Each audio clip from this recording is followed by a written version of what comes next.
Well, good morning, internets. Here we are. We have ourselves a start to a beautiful morning. We're going through a little bit of a warming trend, contrary to the cooling trend that we're in. And yeah, welcome to our vlog. So, here we go.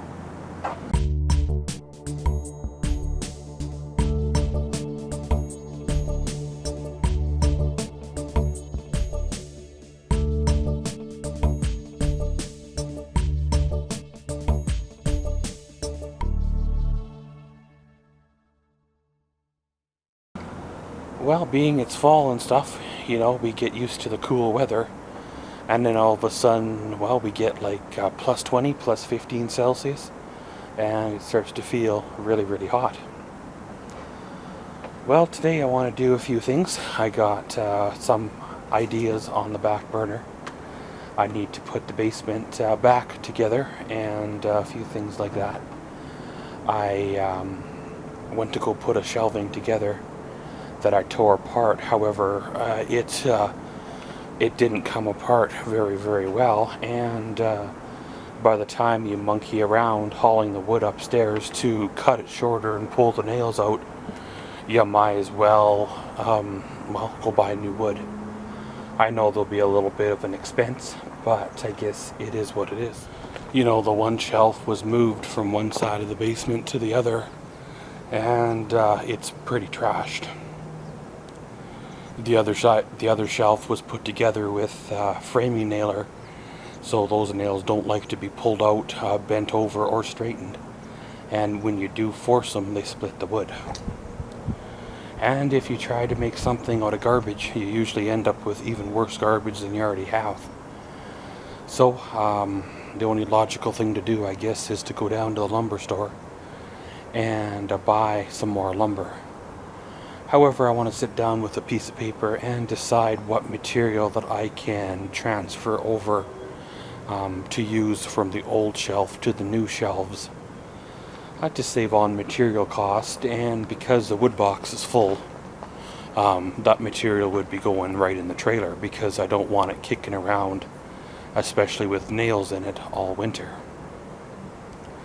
Unfortunately, in the perfect world, things would have went a little better.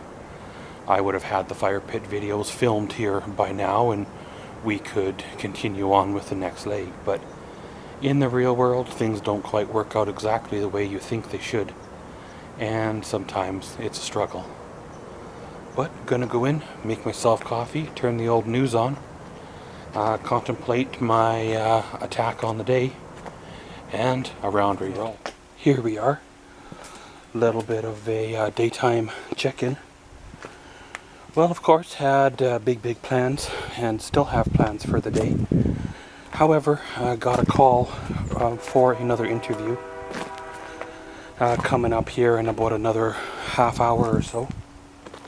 Trying to keep a positive attitude, as well as not to overthink the situation. When you've had a few interviews and I've been through this process a few times, so you end up, or at least start to kind of think that there's something wrong, that they don't want to hire you. However, it just takes that right person to see the potential in you and to give you a chance, rather than hiring somebody that fits their cookie cutter mold. When you're an honest, dependable, reliable person with a clean driving record, clean criminal record, those are kind of traits that companies want. There's people out there that are really good, are pretty or nice to look at. However, they don't have a clean driving record, or some people don't even have a clean criminal record anymore. And those are the people that are, out there, right? However, jobs tend to hire people that have the polished resume, whether they're on some kind of government program or they are nephews of the boss or whatever it may be. And somebody like me gets passed by. In fact, I found out today that one of the jobs I applied for was given to somebody else, and they're not even from here. They have no expertise on where the town even is, and I bet you they've never even driven a vehicle that large before, or at least not with the experience that I have either. So they must have been the boss's cousin's nephew's brother, sister, or whatever, or some other connection to get a job like that. You know, you never know, maybe they lied on their resume. Just can't wait for winter time, and because that's when the driving skills come out.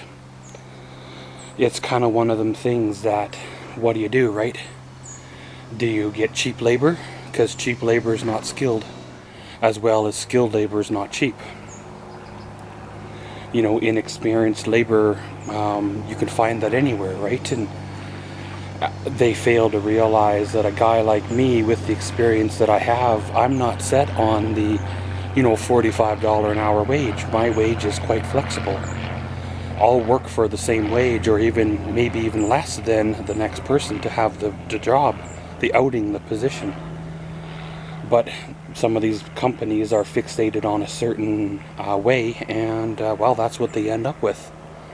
However, it's an expense for them. It's a business deduction. It's a way to write off money when you got to buy a new delivery vehicle, or pay for a garage door or overhead door that the guy backs into, or, well, all that stuff, right? So I'm out today on another interview. Got to go and see. You never know how this is going to go. It's going to be some outdoor work, but we can dress warm for that. As well as there could be a few road trips where, you know, might end up with dash camera footage, or you know, something else from that as well. So you guessed her, we're gonna get going and rolling, and we'll see y'all this afternoon. We have ourselves a little bit of a afternoon update. Well, it looks like the day is not quite gonna go as I thought. Went out for the interview that I had, and it took a little longer than, well, I was planning on, which is a good thing, because, well, it ended up going a little bit different than what I was thinking, which most definitely is a good thing. Then, while I was down that end of town, I went and talked to the topper people, and they finally heard back from the manufacturer on what is to be done with the topper on the 2016 GMC Canyon. Now, of course, was hoping that they could work with everybody and give the dealership here in town a credit to Line-X, the topper, considering it's going to cost them like $1,000 to paint it. However, they don't want to do it that way. They want it, they were only going to give $100, so hopefully they don't just spot paint it, because those spots are going to be noticeable, and well, there's going to be trouble. So of course, I'm going to probably end up doing their warranty work, have it sent away, because the $100 credit against an $800 Line-X job, just for the topper alone, can't be done right now. And even if I do manage to squeeze out $800 for the topper, it's still going to be like another $5 for the truck itself. I don't understand why it's so high, but that'll have to be something we work towards for the future. So of course, the future is unknown. I'm hoping that this winter goes well. You know, get back to work in the next couple of weeks, and everything starts to work out fine. You know, you keep applying and applying, cast your net out really, really wide. Contrary to what everybody's told you that is a so-called university-educated career counselor, if you cast your net wide, someone's bound to call you. I have been told in the past that my method of job hunting is wrong. I should only be applying for jobs that I want to do. However, that being said, the jobs that I want to do are not hiring, or if they are hiring, they're not hiring me. So what do? Do I wait for the right job to hire me? You know, by then I will be homeless, broke, starvation, and bankrupt. Or do I take a job that, well, I don't really see myself doing forever just to pay the bills? And it may not be the job that I want, but it'll be the job that'll pay the bills and get things done. So of course, got some paperwork to do and a few things. Go back down to the topper place, get them done, bolt this topper off my truck, send it away, and it'll all be fine. Went out and did some more running around. Got another driver's abstract, got another police check, got all good to go to send away. It's kind of frustrating when employers keep wanting copies or more checks done, even when your old check is not expired yet. However, I guess they just have to make sure, right? I guess they can't believe a person like me has a clean criminal record. I just wish they would accept one that was 6-8 months old. But I guess they're just trying to be careful, trying to cover their butts per se. Well, stopped by the topper place and they removed the topper.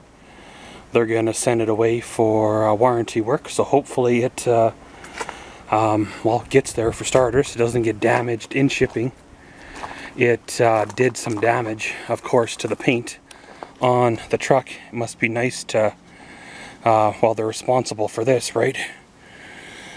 All these scratches and chips and such, that's from the topper.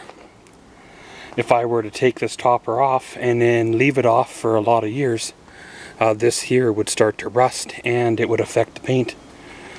Would be nice if they could have, well, remedied that, but they won't, I suppose. Well, didn't end up washing the truck as of yet. They are forecasting some rain, but if that rain will come or not. Maybe tomorrow when I'm out, or so another day, I'll wash it before it gets cold, because really it's just going to get salty and slushy when the snow comes anyways, so there's no real point in keeping a black truck spotless, because it's next to impossible. However, it's been like July, end of July, when the last time it was washed too, so it is kind of due. It's just been putting it off because that's just an extra expense that don't really have to put out. Well, made her on home. Gonna do probably some editing. Got some videos I want to go up. I'm going to see how she rolls for the remainder of the evening. Tomorrow, of course, is a brand new day, and well, it'll be what it is. So yeah, you guessed her. We'll catch you all later. Well, good evening, internets. Here we are. We come to the end of another day. Well, as always, it was a good day. A little bit of a busy day. I got an interview under my belt once again. I don't know how it'll go, but I guess whatever is, whatever is. You know, you can't make the bosses or the potential employer make decisions that's right for the company. They have to make their own choices, and even if it's painfully obvious that they chose the wrong person, it is what it is. Only thing you can do is watch and apply for the next time the job comes around and hope they remember you as the one they passed up and hire the other guy. Well, got the topper sent away, or at least in the hands of our local vendor. Then hopefully it can be sent back to factory and then painted. I'm a little bit leery on the fact that they only were willing to give $100 credit into repainting the topper, because body shops in this town want well over 6 to 7, closer to $1,000 to repaint that topper. So that tells me that they're only gonna spot paint it. Even the guy that sold me the topper agrees that that topper's been painted once. It used to be they painted it black, then put the windows in, then sent it out, and you never seen these paint lines. And he said himself that he's never seen paint lines like that on a topper that wasn't already painted once. So it looks like mine was scratched up, at least on the sides anyway, and then they painted it black and then sent it out. Or it was a complete color change as well. You know, the thing could have been gray or white of all things, and then sent it out, right? Well, today I had things planned to do some stuff downstairs. However, that was quickly sidelined with everything going on. Tomorrow, well, that's back on the agenda. We're going to get that done. I want to knock apart that shelf downstairs because, well, I can't tighten it up anymore. I can't use it. And then probably end up making a trip down to the lumber yard and picking up what I need to be picked up, and then, well, it'll be what it is. But pretty much, guys, going to end her all here. Today was a good day. Tomorrow's another one. And around we go. And as always, thanks for watching Maxwell's Vlogs. Comment, subscribe, and enjoy.